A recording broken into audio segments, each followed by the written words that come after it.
Thank you, Keith. And I was singing some about, he said lively group. I agree with that. And was thinking some about, Scott mentioned last night what can happen when we're, glued to the television, captivated by, the screens and just silent and mindless. But even to what he said just a minute ago, there is a sort of silence and a stillness that is the exact opposite, where we're really focusing and we're thinking and we're digging in with our brains. And that's what I was thinking during the previous lesson. I was just noticing the attentiveness of this audience and the investment of your brains to what Scott was saying and to what the Word of God ultimately has to say. And that's exciting. There is a liveliness even in the silence and the stillness of thinking and listening and meditating on God's Word. And so thank you for your good attention to our words, but again, more importantly, to God's words this weekend. Let's talk about social media in this lesson. And I want to start with something that Mark Zuckerberg said. This was a few years ago, and he's probably made several comments like this through the years. But speaking about Facebook and why he ultimately or originally started Facebook, Mark Zuckerberg said this: "We're a company that focuses on connecting people." Again, Zuckerberg runs Facebook and Instagram. We're a company that focuses on connecting people. One of the reasons I started Facebook, he said, was at the time you could use the internet to find almost anything except the thing that matters most of all, people. But then contrast that with what the person, Kamath Palihapitiya, I think that's how you say his name. Scott mentioned him earlier. Former executive at Facebook and Instagram. In that same interview that Scott mentioned, he had this to say about social media, in particular Facebook and Instagram. He said, "It's literally at a point now where we have created tools that are ripping apart the social fabric of how society works. It is eroding the core foundation of how people behave by and between each other." And by the way, he goes on to say, "I don't have a good solution. My solution is just that I don't use these tools anymore." And he said he doesn't allow his kids to use them either. So what's going on here with Facebook, with social media in general? Is it bringing people together, as Zuckerberg originally intended for it to do? Or is it tearing people apart, the way that Palihapitiya claims that it is? What's going on with social media? That's what we want to talk about a little bit for the next few minutes. And we're going to pick up the idea that Scott mentioned and talked about from 1 Corinthians in his lessons. Actually, 2 times in that letter, in the letter of 1 Corinthians, Paul uses this same formula where he says, "All things are lawful for me, but not all things are profitable." By the way, Paul, of course, is not actually saying that anything a Christian wants to do is lawful. He's not saying that, but he's more so granting the argument to the Corinthians to say, even if something is permissible, even if something is lawful, there's more questions to ask. For instance, is it beneficial? Is it profitable? So 2 times in 1 Corinthians, Paul says, all things are lawful, but not all things are profitable. Not all things are beneficial. In chapter 6, as Scott mentioned, he said, all things are lawful, but I will not be mastered by anything. But in chapter 10, Paul says this: all things are lawful for me, but not all things edify. Not all things build up. This is in the context of eating meat sacrificed to idols. And Paul says, even if it's okay, and there's maybe a longer discussion to have about that, even if it's permissible, does it build up? Does it edify? Does it bring people together, particularly in the church? Does it grow the church closer to each other? And so for us as Christians and as churches, this is the question we want to ask. Is my use of social media building other people up? Am I growing closer to other people in a way that builds me up? And is the church growing together as a result of social media and digital communication? And I do want to talk about both of those things in this lesson. We are primarily talking about things like Facebook, Instagram, Twitter, Snapchat, TikTok, Reddit, Parler, LinkedIn, whatever social media platform was just created 15 minutes ago. Anywhere like this where we get on and we engage in these virtual communities. They're like virtual worlds that we enter into and we inhabit and we act with and through each other. But because we're talking about virtual communities, I think there's also going to be important lessons just for any kind of digital communication, even texting and email and things that have become more popular in the last couple of years like Zoom and FaceTime and so on. I think there's lessons to be learned in those avenues as well. But let's talk about social media and digital communication. And this is our plan for reflecting on these questions together. First, we'll talk again briefly about whether social media is in fact accomplishing its intended purpose. And then we'll talk about some of the inherent dangers or problems with social media. And then we'll end by talking about a solution for us as sons and daughters of the Father. So let's talk about whether social media is working. There's an irony, of course, with social media because, as Zuckerberg said, the social network was created for connectedness. And I want to say very clearly and say emphatically that I think all of us, many of us who have used social media have seen this benefit and have seen the value of these platforms in terms of bringing people together and providing connection. You know, something like Facebook provides people with communities that are very helpful, that are very supportive. I think about that in a number of different ways. Sometimes there are groups on Facebook. For instance, my wife has benefited from a group on Facebook that's made up of adoptive parents, adoptive moms in particular, or just moms in general. And she has found helpful resources and helpful information and people that have similar stories that she can connect with and be encouraged by and learn from. Those are virtual support groups or communities that weren't possible before Facebook existed. Or even within a local church setting. I am confident, I haven't heard this for sure, but I'm confident that this church here uses Facebook as a means of communicating with each other on a regular basis. We have that where I am in Houston. And especially when something happened like COVID, where we weren't able to be together as much, or for us in particular several years ago with Hurricane Harvey, when people were flooding in their homes and there was a crisis going on, Facebook was one of the main ways that people connected with each other to see who was in need and how we can support one another. And this kind of thing is obviously beneficial. People have told me that there are people on Facebook or on Instagram that they follow and they see their encouraging posts, people that they would never have met otherwise, and yet they can be encouraged by them by seeing their social media activity.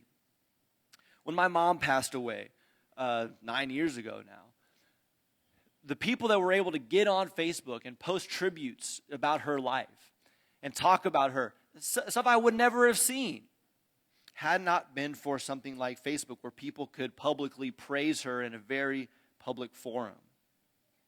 We do the same thing with prayer requests. We announce on Facebook and we're able to request prayers for people who are in urgent needs. And then, of course, you can add on top of all of this the benefits of digital communication, seeing your grandkids, right, on FaceTime, or using Zoom to talk with people across the country, email, texting, cell phone use, all of that stuff allows us to be connected in a way that simply wasn't possible years ago. And again, I want to say clearly and emphatically, I want you to hear that I'm saying this. Thank God for all of these blessings. And I think it's fair to say that social media is one of the ways that we fulfill passages like Ephesians 4:16, where Paul says that the whole body being fitted and held together by what every joint supplies, according to the proper working of each individual part, causes the growth of the body for the building up of itself in love. It does that for us, and we should be thankful for it. But maybe you knew that was coming. But it's also the case that since the universal adoption of social media, like Facebook, there has become more and more evidence that social media is, again, having an opposite effect. I could give you several different examples of this. I'll focus on one in particular. There's a book that was written in 2017 by Jean Twenge. She's one of these kind of generation experts. And so she wrote a book called iGen, that stands for iGeneration. It describes Generation Z, I believe, which are birth years 1995 to 2012, the I generation. The book is called iGen, Why Today's Super Connected Kids Are Growing Up Less Rebellious, More Tolerant, Less Happy, and Completely Unprepared for Adulthood, and what that means for the rest of us. And in that book, she marshals a lot of data to show that this particular generation are spending more time online and less time with their peers in person, and the result of that is that this same generation has seen an alarming rise in anxiety, depression, loneliness, and even attempted suicide. And she shows that social media is a real factor in that. And she impressively, in my mind, is able to demonstrate, if you're familiar with statistics, right, correlation does not always mean causation.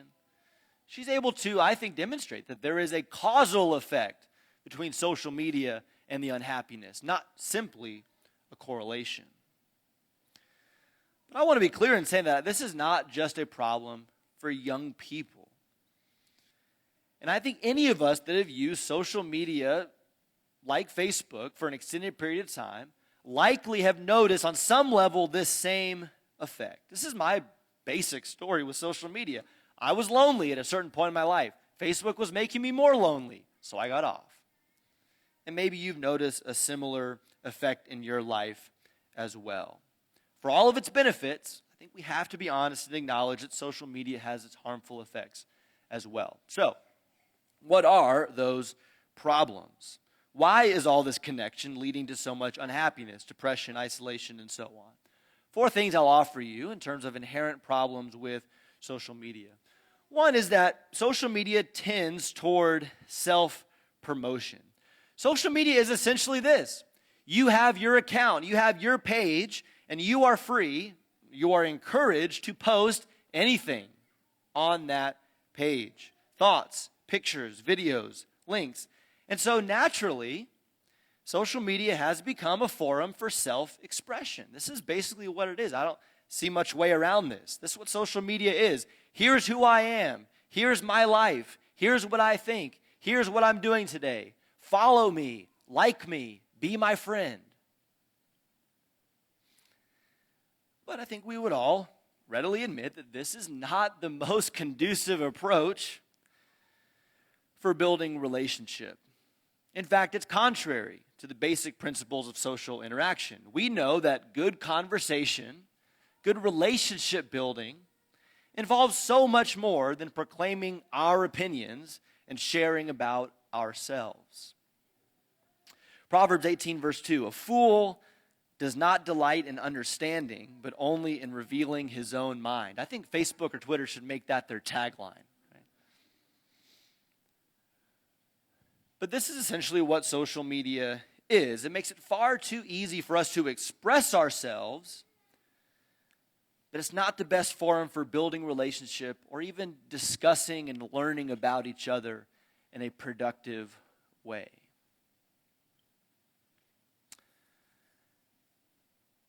And because it's all about self-expression, it's natural for any of us. We do this in real life as well as on social media, but especially on social media, it's natural for us to want to make ourselves look as good as possible. We're wanting to shape an image of ourselves, shape an image of how people perceive us. And so we put something out there that makes us look attractive in whatever way that means. There's a word, the word avatar, not necessarily the movie, it's related. But you know what an avatar is? If you're in a virtual reality or in a video game, right, you create an image of who, this is my character, right? This represents me out there. So you can give yourself, a blue head or, horns or whatever else. You create an avatar. This represents me out in the virtual world. That's essentially what social media has become. We've created avatars of ourselves, versions of ourselves that we are portraying to the world. And in fact, it's easier, is it not, to be who you want to be on social media, smart, opinionated, beautiful, witty. It's easier to be those things online than it is to be in real life. But the problem is, it's not really us, oftentimes. And the reality is that when we create a persona online that isn't us, we are being deceptive, of course, and we're contributing to our own insecurity. because we know that's not really us. So there's a real problem here just with the inherent nature of what social media is. It tends towards self-promotion, self-marketing. And I think because of that, then, social media fuels unhealthy comparisons. Magnifying the problem, newsflash, you're not the only one out there crafting an image of yourself. Everybody else is on social media doing the same thing. And so we see other people whose lives look wonderful, whose food looks really tasty. Everybody's lives who are happy and perfect. We see that on Instagram. We know, well, my life's not happy and perfect. And so we get depressed. And oftentimes in our depression, we respond by further isolating ourselves, further faking our persona, going to a worse place. According to Twangy, the author of that book I mentioned, iGen, she says, demonstrates that social media negatively affects the mental health of young ladies more. I think this is largely the reason why. Girls who are conscious of their appearance see everyone online who is prettier than they are. Young women who are conscious of their weight see people that are more fit than them. Young women who are lonely see all the happy couples, so on and so forth. It's very destructive. And again, I don't think it's just true of young women. My wife says that this seems to be a problem for women more so than men. Women of all ages are susceptible to this kind of comparison and this kind of insecurity by seeing others online. But this is the point we want to make. What we are seeing is, much of what we are seeing at least, is at best selective and likely even edited, polished, or made up in order to paint a particular image of that person. But it still fuels that natural tendency to compare ourselves. Ecclesiastes 4:4 says, I saw that all the toil and all the skill and work came from man's envy of his neighbor. This is vanity and striving after wind. And then I saw that every Instagram post comes from a woman's envy of her neighbor, and this also is vanity and striving after wind. And again, the anxiety and the depression that is created from this sort of unhealthy comparison often drives us back into what is easiest and what feels good to us in the moment, which, as Scott said, is often more time on social media. But also say, on top of all of this, that social media simply exhausts us. The overconnection at a certain point is unhealthy for us. When we spend time regularly on social media, we are bombarded with the latest news and images from the lives of literally hundreds of people. Because on social media, you're not just seeing what's going on in the lives of the people you are connected with, but they are sharing about the lives of the people that they are connected with. We are bombarded with all of this news and all of this information about what's going on. It's a problem of inundation. We see all the problems and celebrations of everybody's life. These things are huge and they are heavy. And in just 5 minutes of scrolling through your Facebook feed, you can see a cancer diagnosis, a new baby, a lament on infertility, a humanitarian crisis, the death of a child, one after the other. And I want to humbly submit to you this morning that we were not created to handle all of this. It's too much. We were not made to bear all of these burdens. We are not God. We cannot be in all of these places at once. We cannot bear up under so much pain, so much heartache. And really, we can't do anything about all the brokenness that is constantly flooding our vision on social media and in the news. But you might ask, well, what about praying for these particular situations and these particular problems that people are going through?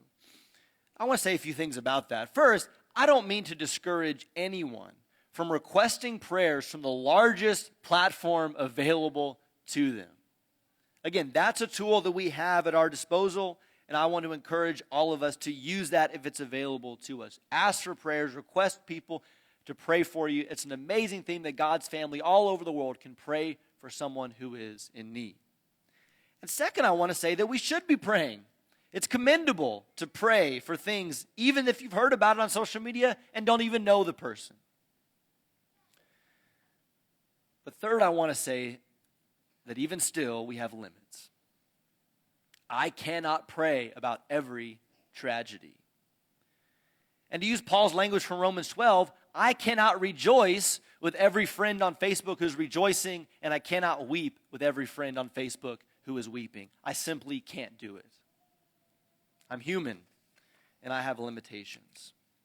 And I will say this as well, that without social media, we already have so many people to worry about and pray about and do things for. I mean, if you're a member of this congregation here at Traders Point, let's just start with the people that you're physically related to, the people that are close to you in your life. Already, that's a lot of people that are going through difficult things oftentimes, that are sick, that are going through some sort of crisis, and you're worried about them, and you're praying for them, and you want to be there to help them. And then add on top of that, you have a local church family here, 409. That's the number I'm seeing on the back. That's a lot of people with a lot of problems, with a lot of needs. And they're the people right here. So we haven't even got to Facebook yet. And there's already more people in our lives than we really have the ability to pray for, and to be with, and to sit with, and to weep with, and to hold their hand. But I think what happens is that the constant exposure on social media to so many problems all the time can just make us numb to it all. And it can dull our senses and leave us exhausted and unfortunately unequipped to help the people that are actually right in front of us and right there in our lives. Social media leaves us exhausted with all of the overconnection. And then finally, and going along with that, I would say that social media distracts us from flesh and blood, because even at its best, even with all the wonderful benefits that I've enumerated, social media is still a virtual community, and it's still made up of written text and photos and videos that are taken in through a screen. It's not real life. I love this comment at the end of 2 John, right? If you've ever read the little letter of 2 John, at the end, the apostle says, I have many things to write to you. I don't want to do so with paper and ink, but I hope to come to you and speak face to face, so that your joy may be full, he says. And if that was true 2,000 years ago when John was talking about ink and parchment, it's still true today. When we spend more and more of our time in a world of virtual relationship, virtual communication, we're actually separating ourselves from real life and from the power of living as flesh and blood humans that God created us to be. And we're not just missing out on a better life, but we're diminishing and putting at risk sometimes the life and the connections that we have. We've kind of alluded to this book, or have drawn things from it already, and I'll just come out and recommend it. This is the one book for us, and I think we're going to have a resource list to share by the end of the weekend. But I'll just say it now. The one book that Scott and I would recommend if you want to think more about this stuff is a book called 12 Ways Your Phone is Changing You by Tony Reinke. 12 Ways Your Phone is Changing You. And in that book, the author highlights the epidemic of texting while driving. Right? That's a real problem. Right? Governments are trying to figure out how to regulate this because it's a serious danger, it's a serious risk. But if you think about that problem, that demonstrates this very principle to an extreme, that we are so lost in our devices that I am literally, when I do this, literally putting the lives of other flesh and blood humans at risk to catch a few more glimpses of that faint blue glow. And social media does this very thing, even in seemingly innocuous situations. When we're on our phones in a virtual community, that keeps us from enjoying the community that's right in front of us. You're on your phone at a gathering, you're missing out on what's going on. And studies have shown that even having a phone in your pocket, or especially having a phone out on the table, even if you're not looking at it, diminishes the quality of conversation that you're having with the people that are right there, flesh and blood in your presence. So we're missing out on that fullness of experience and replacing it with communication that is, at best, again, shallow and limited. And so, again, social media, digital communication are blessings, but they can't accomplish what genuine in-person communication can. And when we try to substitute the counterfeit for the real, we'll be the ones missing out on living a more full life. So social media has its problems, its inherent dangers. In one way that we've already phrased it in this lesson, you may have heard this before, to say that Twitter's not real life. I love hearing people say that.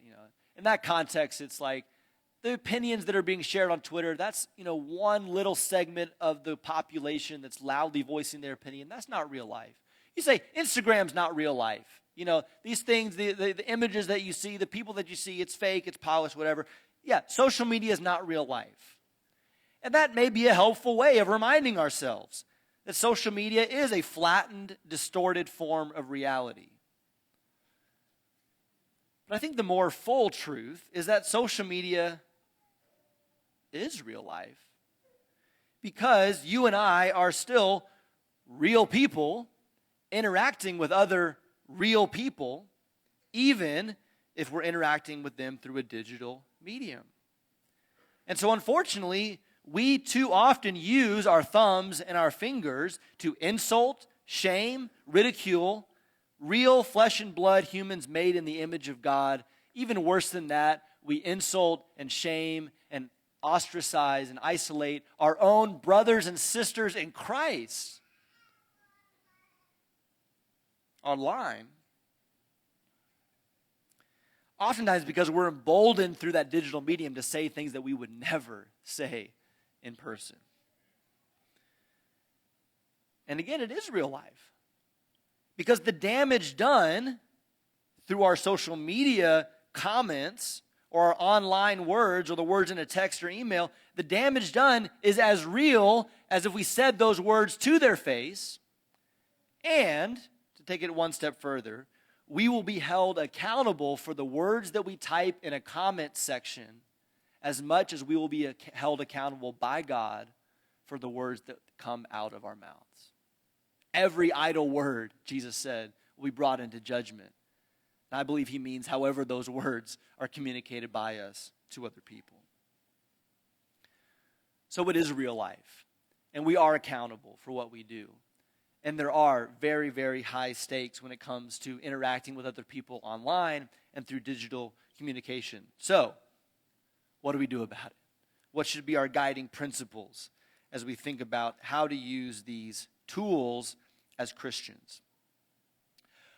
Well, talking about this, I want to focus on this passage. And you'll recognize this passage because this passage is central to the gospel message. It, in many ways, is, if you had to pick a passage that describes the message of the gospel, this would be it here in Philippians chapter 2.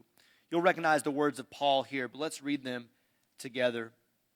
Philippians 2 and verse 3, "Do nothing," Paul says, "from selfishness or empty conceit, but with humility of mind, regard one another as more important than yourselves. Do not merely look out for your own personal interest, but also for the interest of others. Have this attitude in yourselves, which was also in Christ Jesus, who, although he existed in the form of God, did not regard equality with God a thing to be grasped, to be held onto, but he emptied himself, taking the form of a bondservant, and being made in the likeness of men. Being found in appearance as a man, he humbled himself by becoming obedient to the point of death, even death on a cross." And Paul goes on to say that for this reason also God highly exalted him and bestowed on him the name that is above every name, so that at the name of Jesus every knee would bow, of those who are in heaven and on earth and under the earth, and that every tongue will confess that Jesus Christ is Lord, to the glory of God the Father. A few things we want to say about this passage here.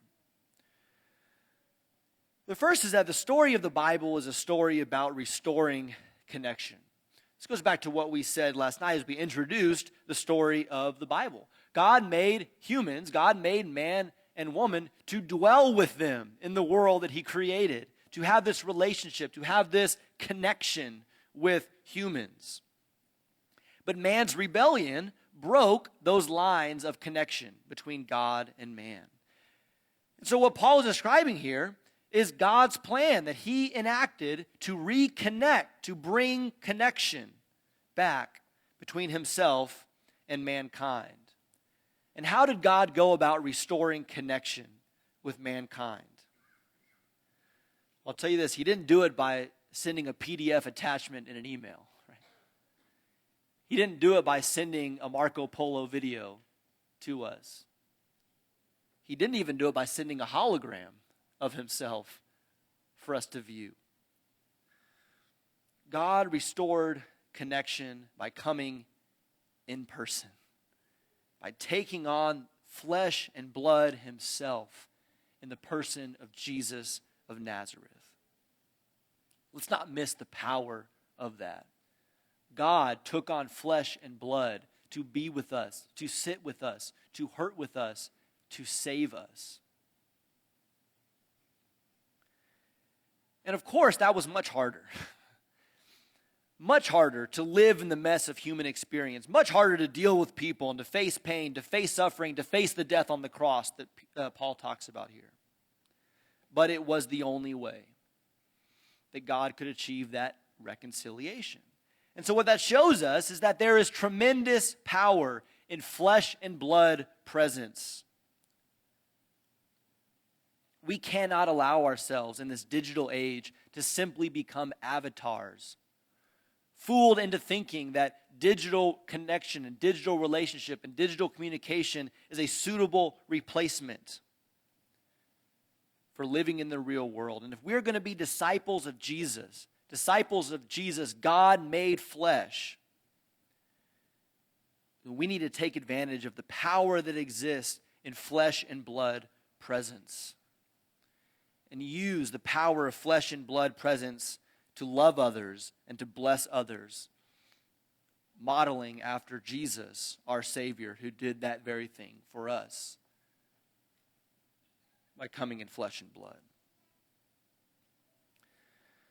So that's one thing I think that comes out of this passage. But again, we're talking about how to use social media and what our guiding principles should be in using digital communication. I think there are lessons in this passage for that as well. Let me ask you this. As I'm using Facebook, as I'm using Instagram, as I'm using social media, what would it look like if I followed the guidelines that Paul gives here in modeling my life after the life of the Master, being a disciple of Jesus? What would it look like to post nothing out of selfishness or empty conceit? What would that look like? Maybe it's kind of hard. Think about that for a second. Post nothing from selfishness or empty conceit. What would it look like to not share online merely for my own personal interests? What would that look like? To try to take the self out of social media and take that idea of self-promotion and take that idea of what I want, what I'm looking for, what I'm interested in, taking that out of how I use these tools. What would it look like? And then more than that, what would my social media activity look like if I always counted other people more important than myself? And what would my online activity look like if I always was looking out for the interests of others? I think these things are very challenging, but I think they're possible. I think they're possible. That in the same way, you might come to a gathering like this or come on a Sunday to the assembly of the church, and afterward you might look around and you might say, who's here that I can encourage? Who's here that I know might be going through something hard that I can go talk to, I can be their friend, and I can build them up? I think that attitude can be translated online. When we get on social media to see what's going on in the lives of others, that we can have that sort of others-focused mentality. Who can I build up? Who could I encourage? Again, instead of simply getting on to fulfill my own desires or to express myself or to let other people know about me. Do nothing from selfishness or empty conceit. Instead, count other people more important than yourself and look out for their interests. That's what Paul says in Philippians 2 about the one that imitates the master, Jesus Christ. Those should be our guiding principles for the use of social media. So, a few recommendations I would give as a result of all of this that we have said this morning. And the first, and I won't belabor the point, I'm not here to get you off all of your accounts. But I think we do need to say that if you look at yourself honestly, you look at your life honestly, and there are things that you need to unplug, get off of, if you need to get off, then get off. As a result of this weekend, no sacrifice is too big if it results in you growing spiritually or doing what Jesus talks about and cutting off your hand or plucking out your eye in order to save yourself from spiritual destruction. And so everything needs to be on the table in that sense. Nothing's off limits. So if you need to get off, get off. Maybe that's just one account.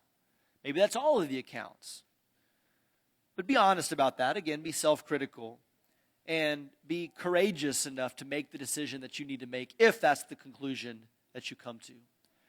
But I would also say this about our digital age. Prioritize the people that are near you. Prioritize the people that are near you. Again, we can become so connected with all of our virtual connections through something like Facebook and Instagram. We're so spread out. And I think we could benefit by limiting our circle to some degree and prioritizing and focusing on the people that are near us. And that may be our immediate family. And if you're like me, all my immediate family lives in other places. And so I rely on digital communication and FaceTime and other things to stay connected with my brothers and with my dad and to get to know my nieces and nephews as they're growing up. And I think that's a good thing. And that's my family, and I should take advantage of the tools that God has given me to stay connected to my brothers and to my parents. But I think also we should prioritize the people that are geographically located near us. The people that are in our local church. Maybe even our neighbors, the people that we literally share space with on our street. How many of those people do we know by name? How many of those people are we connected to in our lives? Can we serve them? Can we be a blessing to them? As well as I've said, the people that we worship with. And to that point, I would say this about social media. Use the benefits of social media and digital communication to encourage in-person and face-to-face connection. So use Facebook to promote things that are going on so that people can actually show up in the same place and do stuff together. The people that you text with, that you email with, use that communication to organize a way to see them, to get coffee with them, to get lunch, to meet up. Maybe even take a trip to go spend time with them in person. Because again, the social media and the digital communication is a blessing for us to stay in touch, but it's limited, it's shallow, it only accomplishes so much. So let's use it to move towards what is more powerful and what is more meaningful, which is being together and seeing each other face to face and being flesh and blood in presence. So use social media as a tool to encourage physical connection. And then finally, I would say, whatever we do on social media, when we're about to make that comment on somebody's post, when we're about to post ourselves, when we're about to share something, when we're about to just pass along a link because we read the first line of an article, we want to share it to all the world, stop. Even that right there is probably sufficient, right? Stop. Okay, no, I'm just kidding. Stop and wait. Give it time. Give it a minute. Give it 60 minutes. Give it a day. Ask some important questions. Why am I posting this? Do I really know what I'm posting? Do I really know what I'm talking about? Do I really know what the article that I'm sharing says and the implications of that? Why am I doing this? Am I just trying to get a rise out of people? Am I trying to promote myself? Am I being deceptive about the way that I'm framing what's going on here or framing what's going on in my life?